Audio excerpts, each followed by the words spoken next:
Olá, aqui estamos de volta com contos para nos aproximar do Natal,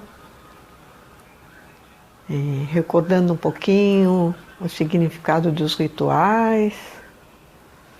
Muito importante a gente não nos esquecer que os rituais são parte da vida e trazem, quando são sinceros, trazem muito significado para as crianças, para os jovens. E, portanto, não devemos esquecer de oferecer rituais, né? Nas datas, nos eventos em que celebramos a vida. Estamos saindo do Halloween, que tem origem celta e tem a ver com a festa do agradecimento pela luz, que gerou frutos e recolhimento das sementes, bênção sobre as sementes e sobre as pessoas. Nessa época as curandeiras tratavam de espantar as sombras que estavam sobre a comunidade. Os druidas faziam a direção do ritual, né? E agora virou um pouco um carnavalito infantil, né?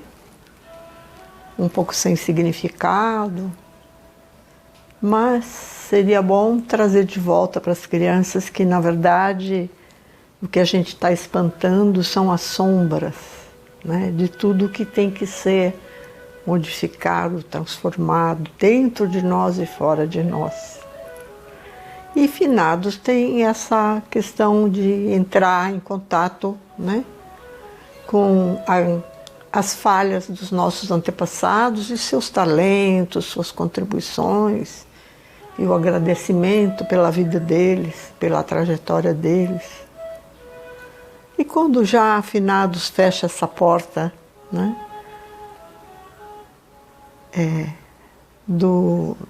da morte em direção à ressurreição, né, então a gente já começa a entrar nessas festas da luz, como a Diwali na Índia, né, e outros lugares, inclusive no mundo islâmico, né?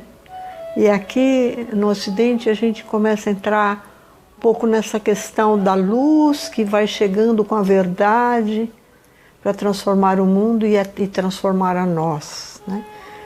E que foi criada essa data de 25 de dezembro como o nascimento de Cristo. Na verdade, não é para substituir esse ritual antigo e pagão, né, que a Igreja criou o 25 de dezembro como o dia do nascimento do Cristo, né? Mas mais que uma data, é importante a gente lembrar dessa condição crística e dessa possibilidade de evoluir sempre em direção à luz que todos os profetas nos trouxeram, né? E que Jesus também colocou no mundo.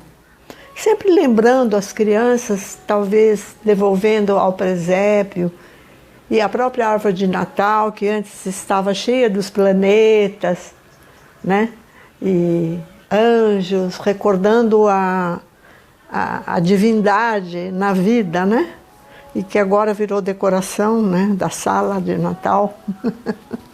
Né? Seria bom lembrar do significado da árvore de Natal como proposta de renascimento e de aproximação do divino.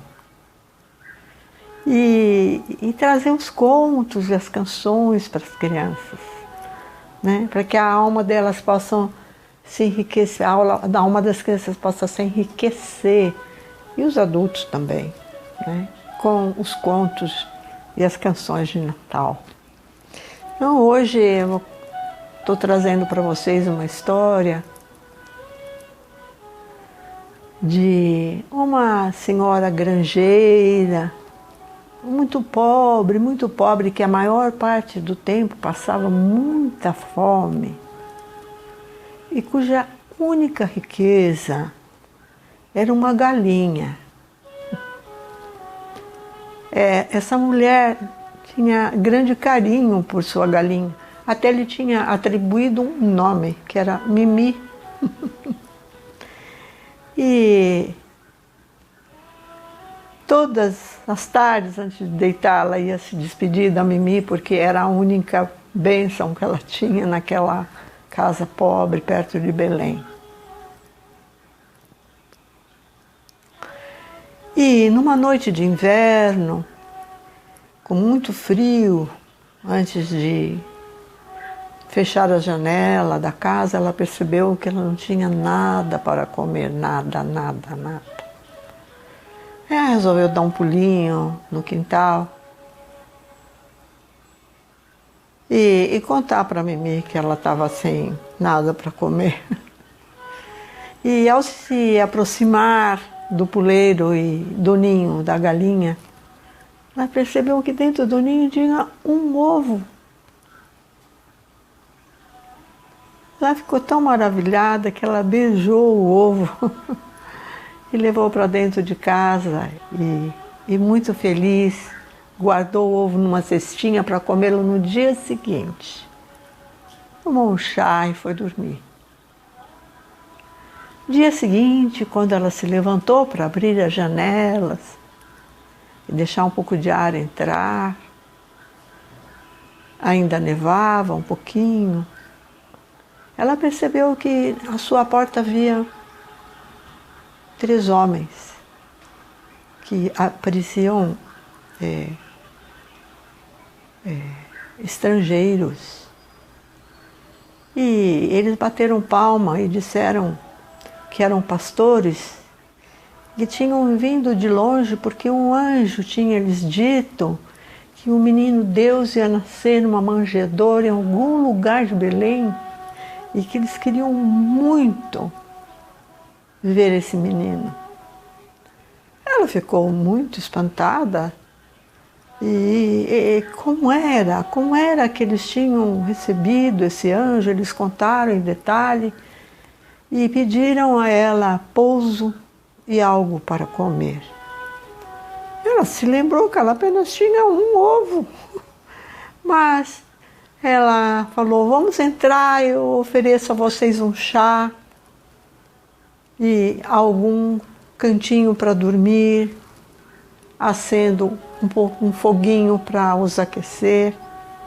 E enquanto ela se dirigia para a cozinha com eles, ela olhou para a cestinha e no lugar do único ovo que ela tinha guardado havia 3. Ai, ela ficou numa alegria: vou poder fazer um omelete para vocês.